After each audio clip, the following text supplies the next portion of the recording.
ਵਾਹਿਗੁਰੂ ਜੀ ਕਾ ਖਾਲਸਾ ਵਾਹਿਗੁਰੂ ਜੀ ਕੀ ਫਤਿਹ। ਗੁਰੂ ਪਿਆਰ ਵਾਲਿਓ, ਅੱਜ ਅਸੀਂ ਆਪ ਜੀ ਦੇ ਨਾਲ ਇੱਕ ਕਿਤਾਬ ਸ਼ੁਰੂ ਕਰਨ ਜਾ ਰਹੇ ਹਾਂ ਜਿਸ ਦਾ ਨਾਮ ਹੈ ਖੂਨ ਸ਼ਹੀਦਾਂ ਦਾ।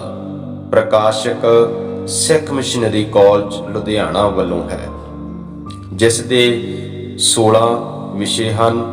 ਅੱਜ ਅਸੀਂ ਪਹਿਲਾ ਵਿਸ਼ਾ ਆਪ ਜੀ ਦੇ ਨਾਲ ਸਾਂਝਾ ਕਰਨ ਦਾ ਯਤਨ ਕਰਾਂਗੇ। ਭਾਈ ਮਤੀ ਦਾਸ ਜੀ। ਭਾਈ ਮਤੀ ਦਾਸ ਜੀ ਪਿੰਡ ਕਰਿਆਲਾ, ਜ਼ਿਲ੍ਹਾ ਜੇਹਲਮ, ਹੁਣ ਪਾਕਿਸਤਾਨ ਵਿੱਚ ਦੇ ਰਹਿਣ ਵਾਲੇ ਸਨ। ਕਰਿਆਲਾ ਪਿੰਡ ਚੱਕਵਾਲ ਤਹਿਸੀਲ ਤੋਂ ਕਟਾਸ਼ ਰਾਜ ਨੂੰ ਜਾਣ ਵਾਲੀ ਸੜਕ ਤੇ ਚੱਕਵਾਲ ਤੋਂ ਕੋਈ 10 ਕਿਲੋਮੀਟਰ ਦੀ ਵਿੱਥ ਤੇ ਹੈ। ਇਹ ਇਲਾਕਾ ਧਨੀ ਨਾਮ ਦੇ ਨਾਲ ਪ੍ਰਸਿੱਧ ਹੈ। ਕਟਾਸ਼ ਰਾਜ ਹਿੰਦੂਆਂ ਦਾ ਪ੍ਰਸਿੱਧ ਅਸਥਾਨ ਹੈ। ਕੁਦਰਤ ਨੇ ਇਸ ਇਲਾਕੇ ਨੂੰ ਛੋਟੇ-ਛੋਟੇ ਪਹਾੜਾਂ ਤੇ ਨਦੀਆਂ ਨਾਲ ਸਜਾਇਆ ਹੋਇਆ ਹੈ। ਭਾਈ ਮਤੀ ਦਾਸ ਜੀ ਬਾਬਾ ਗੌਤਮ ਜੀ ਦੇ ਖਾਨਦਾਨ ਵਿੱਚੋਂ ਸਨ। ਆਪ ਦੇ ਪਿਤਾ ਦਾ ਨਾਮ ਭਾਈ ਹੀਰਾਨੰਦ ਸੀ। ਆਪ ਭਾਈ ਦਵਾਰਕਾ ਦਾਸ ਦੇ ਪੋਤਰੇ ਅਤੇ ਭਾਈ ਪਿਰਾਗਾ ਜੀ ਦੇ ਪੜਪੋਤੇ ਸਨ। ਭਟਵਹੀ ਮੁਲਤਾਨੀ ਸਿੰਧੀ ਵਿੱਚ ਭਾਈ ਮਤੀ ਦਾਸ ਅਤੇ ਭਾਈ ਸਤੀ ਦਾਸ ਜੀ ਦਾ ਗੁਰੂ ਤੇਗ ਬਹਾਦਰ ਜੀ ਦੇ ਨਾਲ ਸ਼ਹੀਦ ਹੋਣ ਦਾ ਜ਼ਿਕਰ ਇੰਜ ਕੀਤਾ ਗਿਆ ਹੈ। ਗੈਲੋ ਮਤੀ ਦਾਸ ਸਤੀ ਦਾਸ ਬੇਟੇ ਹੀਰਾਨੰਦ ਕੀ, पोते लखी दास के, पड़पोते पिरागा के, बंस गौतम का। कुछ भटवइयां विच लखी दास जी की थां नाम द्वारका दास लिखिया है, जो वधेरे प्रसिद्ध है। भाई गुरदास जी ने भाई पिरागा जी का जिक्र गुरु अर्जन देव जी के सिखां विच कीता है। पुरख पिरागा शब्द आधारा, वार 11, पौड़ी नंबर 28 ते सुभाईमान। सिखां दी भगतमाला विच भी भाई जैता जी, भाई नंदा ते भाई पिरागा जी दा पंचम पातशाह दे हजूर आउण दा जिक्र है। भाई हीरानंद जी ने अपने दोवें पुत्र मतीदास अते सतीदास गुरु हराए जी दी सेवा विच लिआंदे ते गुरु जी दी सौंपणा विच दे के कुछ समय मगरों अकाल चलाना कर गई। भाई हीरानंद जी दा भरा भाई दरगा मल गुरु हरकृष्ण जी दे वेले दीवान सी। गुरु तेग बहादुर साहिब जी ने भी भाई दरगा मल नूं दीवानी सौंपी, पर उन्हां ने वडेरी उम्र होण कारण अपने आप नूं इस सेवा निभाउण दे असमर्थ समझदियां होइयां अपने भतीजे भाई मती दास जी नूं दीवान बनाउण दी बेनती कीती, जो गुरु जी ने प्रवान कर लई। भाई मती दास जी फारसी दे विद्वान सन। उन्हां ने दीवान दा काम संभाल लिया। नौवें गुरु साहिब जी हजूरी विच रह के भाई मती दास जी ने निमाणे निताणे ते मजलूमां प्रति गुरु साहिब जी दी हमदर्दी दे जज्बे नूं बहुत नेड़े हो के महसूस किया।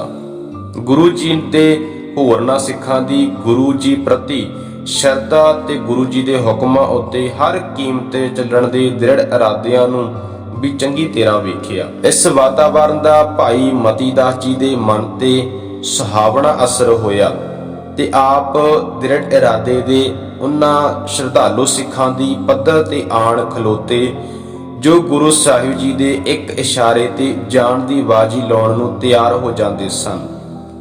कश्मीरी पंडितां दी फरियाद दा दृश नौवें सतगुरां दे दरबार दे विच भाई मती दास जी ने वेखिया। गुरु जी दा फैसला सुन के आप भी दंग रह गई। श्री गुरु तेग बहादुर साहिब कश्मीरी ब्राह्मणां नूं कह रहे सन, जाओ जाके कह दिओ औरंगजेब नूं कि जे ਉਹ ਗੁਰੂ ਤੇਗ ਬਹਾਦਰ ਸਾਹਿਬ ਨੂੰ ਮੁਸਲਮਾਨ ਬਣਨ ਲਈ ਮਨਾ ਲਵੇ ਤਾਂ ਹਿੰਦੁਸਤਾਨ ਦੇ ਸਾਰੇ ਹਿੰਦੂ ਵੀ ਮੁਸਲਮਾਨ ਬਣਨ ਨੂੰ ਤਿਆਰ ਹਨ। ਕਸ਼ਮੀਰੀ ਪੰਡਤ ਖੁਸ਼ੀ-ਖੁਸ਼ੀ ਆਨੰਦਪੁਰ ਸਾਹਿਬ ਤੋਂ ਵਿਦਾ ਹੋਏ। ਉਹਨਾਂ ਨੂੰ ਯਕੀਨ ਸੀ ਕਿ ਗੁਰੂ ਸਾਹਿਬ ਕਦੀ ਵੀ ਧਰਮ ਛੱਡਣ ਲਈ ਤਿਆਰ ਨਹੀਂ ਹੋਣਗੇ। ਉਹਨਾਂ ਲਾਹੌਰ ਦੇ ਗਵਰਨਰ ਰਾਹੀਂ ਗੁਰੂ ਸਾਹਿਬ ਜੀ ਦਾ ਸੰਦੇਸ਼ਾ ਔਰੰਗਜ਼ੇਬ ਨੂੰ ਦਿੱਲੀ ਭਿਜਵਾ ਦਿੱਤਾ। ਔਰੰਗਜ਼ੇਬ ਦੇ ਸੱਦੇ ਤੇ ਜਦੋਂ 9ਵੇਂ ਸਤਿਗੁਰੂ ਦਿੱਲੀ ਪੁੱਜੇ ਤਾਂ ਉਹਨਾਂ ਕੇਵਲ 3 ਅਨੰਨ ਸ਼ਰਧਾਲੂ ਸਿੱਖਾਂ ਨੂੰ ਆਪਣੇ ਨਾਲ ਰਹਿਣ ਦੀ ਪ੍ਰਵਾਨਗੀ ਦਿੱਤੀ। ਇਹ 3 ਸਿੱਖ ਸਨ ਭਾਈ ਮਤੀ ਦਾਸ ਜੀ, ਭਾਈ ਦਿਆਲਾ ਜੀ, ਭਾਈ ਸਤੀ ਦਾਸ ਜੀ।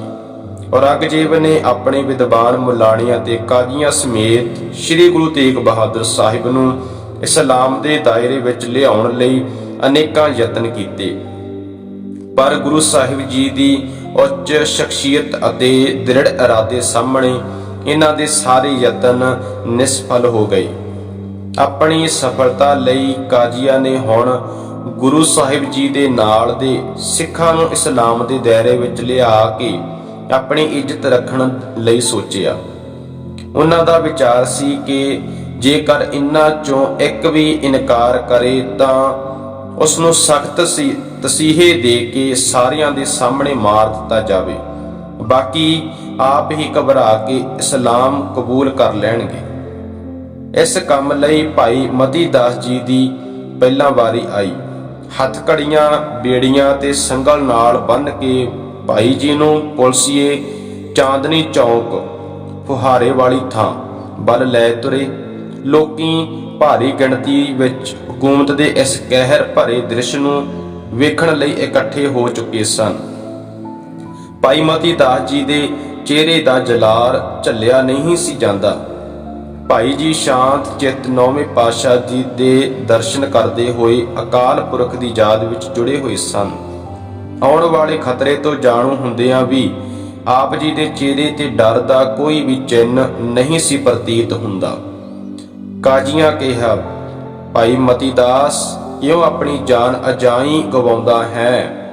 ਕਿਉਂ ਨਹੀਂ ਇਸਲਾਮ ਕਬੂਲਦਾ ਤੇ ਮੌਜਾਂ ਮਾਣਦਾ? ਮੁਸਲਮਾਨ ਬਣ ਜਾਵੇਂ ਤਾਂ ਹਕੂਮਤ ਵੱਲੋਂ ਅਨੇਕਾਂ ਐਸ਼ ਤੇ ਆਰਾਮ ਦੇ ਸਾਧਨ ਤੈਨੂੰ ਪ੍ਰਾਪਤ ਹੋਣਗੇ। ਮੁਸਲਮਾਨ ਹੋ ਕੇ ਮਰਨ ਮਗਰੋਂ ਹਜ਼ਰਤ ਮੁਹੰਮਦ ਤੇਰੀ ਹਾਮੀ ਭਰ ਕੇ ਖੁਦਾ ਪਾਸੋਂ ਤੈਨੂੰ ਬਹਿਸ਼ਤ ਦਿਵਾਉਣਗੇ। ਜੇ ਤੂੰ ਇਸਲਾਮ ਧਰਮ ਕਬੂਲਣ ਤੋਂ ਨਾ ਕਰਦਾ ਰਿਹਾ ਤਾਂ ਤਸੀਹੇ ਦੇ ਕੇ ਤੈਨੂੰ ਮਾਰਿਆ ਜਾਵੇਗਾ। ਫੱਟਿਆਂ ਵਿੱਚ ਜੜ ਕੇ ਤੇਰੇ ਸਰੀਰ ਦੇ ਆਰੇ ਨਾਲ 2 ਫਾੜ ਕਰ ਦਿੱਤੇ ਜਾਣਗੇ। ਭਾਈ ਮਤੀ ਦਾਸ ਜੀ ਦਾ ਉੱਤਰ ਸੀ, ਕਿਉਂ ਆਪਣਾ ਵਕਤ ਜਾਇਆ ਕਰਦੇ ਹੋ? ਮੈਂ ਤਾਂ ਸਿੱਖੀ ਸਿਦਕ ਤੋਂ ਸੈਂਕੜੇ ਵਿਸਤ ਵਾਰ ਸਕਦਾ ਹਾਂ।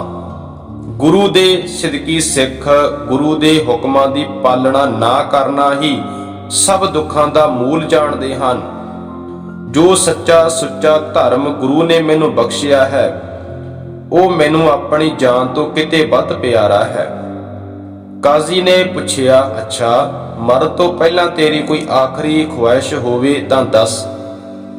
ਭਾਈ ਮਤੀ ਦਾਸ ਜੀ ਨੇ ਉੱਤਰ ਦਿੱਤਾ, ਮੇਰਾ ਮੂੰਹ ਮੇਰੇ ਗੁਰੂ ਵੱਲ ਰੱਖਣਾ ਤਾਂ ਜੋ ਅੰਤ ਸਮੇਂ ਮੈਂ ਪਿੰਜਰੇ ਵਿੱਚ ਪਏ ਆਪਣੇ ਮੁਰਸ਼ਿਦ ਦੇ ਦਰਸ਼ਨ ਕਰਦਾ ਹੋਇਆ ਸਰੀਰ ਤਿਆਗਾਂ। ਲੱਕੜੀ ਦੀਆਂ 2 ਗੇਲੀਆਂ ਵਿੱਚ ਭਾਈ ਮਤੀ ਦਾਸ ਜੀ ਨੂੰ ਜਕੜ ਦਿੱਤਾ ਗਿਆ ਤੇ ਉਹਨਾਂ ਦਾ ਚਿਹਰਾ 9ਵੇਂ ਪਾਤਸ਼ਾਹ ਸ੍ਰੀ ਗੁਰੂ ਤੇਗ ਬਹਾਦਰ ਸਾਹਿਬ ਜੀ ਦੇ ਪਿੰਜਰੇ ਵੱਲ ਕਰ ਦਿੱਤਾ ਗਿਆ। 2 ਭਿਆਨਕ ਸ਼ਕਲ ਦੇ ਜਲਾਦਾਂ ਨੇ ਆਰਾ ਭਾਈ ਜੀ ਦੇ ਸਿਰ ਤੇ ਆਣ ਟਿਕਾਇਆ। ਕਾਜ਼ੀ ਨੇ ਫਿਰ ਇਸਲਾਮ ਵਾਲੀ ਗੱਲ ਦੁਹਰਾਈ, ਪਰ ਹੁਣ ਭਾਈ ਜੀ ਗੁਰੂ ਸਾਹਿਬ ਜੀ ਦੇ ਸਨਮੁਖ ਬਾਣੀ ਰਾਹੀਂ ਅਕਾਲ ਪੁਰਖ ਨਾਲ ਜੁੜੇ ਹੋਏ ਸਨ। ਉਹਨਾਂ ਕੋਈ ਉੱਤਰ ਨਾ ਦਿੱਤਾ। ਜਲਾਦਾਂ ਨੂੰ ਕਾਜ਼ੀ ਵੱਲੋਂ ਆਰਾ ਚਲਾਉਣ ਦਾ ਇਸ਼ਾਰਾ ਹੋਇਆ।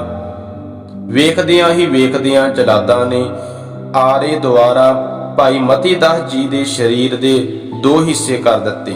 ਖੂਨ ਦਾ ਫੁਹਾਰਾ ਚੱਲਿਆ। ਜਲਾਦਾਂ ਦੇ ਕੱਪੜੇ ਲਹੂ ਬੰਨੇ ਹੋ ਗਏ। ਵੇਖਣ ਵਾਲੇ ਲੋਕਾਂ ਵਿੱਚੋਂ ਬਹੁਤਿਆਂ ਦੀਆਂ ਅੱਖਾਂ ਚੋਂ ਅਥਰੂ ਗਿਰੇ, ਪਰ ਕੁਝ ਪੱਥਰ ਦਿਲ ਮੁਸਲਮਾਨ ਹਾਕਮ ਕੇਵਲ ਬਿਟ-ਬਿਟ ਤੱਕਦੇ ਰਹੇ ਤੇ ਇਸਲਾਮ ਦੇ ਵਾਅਦੇ ਲਈ ਕੀਤੇ ਜਾ ਰਹੇ ਜ਼ੁਲਮ ਨੂੰ ਜਾਇਜ਼ ਕਰਾਰ ਦਿੰਦੇ ਰਹੇ। ਭਾਈ ਮਤੀ ਦਾਸ ਜੀ ਆਪਣੇ ਸਰੀਰ ਦੀ ਆਹੂਤੀ ਦੇ ਕੇ ਸਦਾ ਲਈ ਅਮਰ ਹੋ ਗਏ। ਉਹਨਾਂ ਦੀ ਆਤਮਾ ਤਾਂ ਪ੍ਰਮਾਤਮਾ ਵਿੱਚ ਜਾ ਸਮਾਈ ਤੇ ਉਹਨਾਂ ਦੀ ਕੁਰਬਾਨੀ ਸਿੱਖਾਂ ਤੇ ਹੋਰ ਧਰਮੀ ਸੰਸਾਰੀਆਂ ਲਈ ਚਾਨਣ ਮੁਨਾਰਾ ਬਣ ਗਈ। ਗੁਰੂ ਕੇ ਸਿੱਖ ਸਦਾ ਭਾਈ ਮਤੀ ਦਾਸ ਜੀ ਦੀ ਕੁਰਬਾਨੀ ਤੋਂ ਪ੍ਰਭਾਵਿਤ ਹੋ ਕੇ ਆਪਣੇ ਧਰਮ ਵਿੱਚ ਦ੍ਰਿੜ ਰਹਿੰਦੇ ਹੋਏ ਧਰਮ ਤੋਂ ਆਪਾ ਵਾਰਦੇ ਰਹਿਣਗੇ। ਇਹ ਸਾਕਾ ਨਵੰਬਰ 1675 ਈਸਵੀ ਨੂੰ ਦਿੱਲੀ ਵਿੱਚ ਵਾਪਰਿਆ। ਧੰਨਵਾਦ। ਵਾਹਿਗੁਰੂ ਜੀ ਕਾ ਖਾਲਸਾ, ਵਾਹਿਗੁਰੂ ਜੀ ਕੀ ਫਤਿਹ।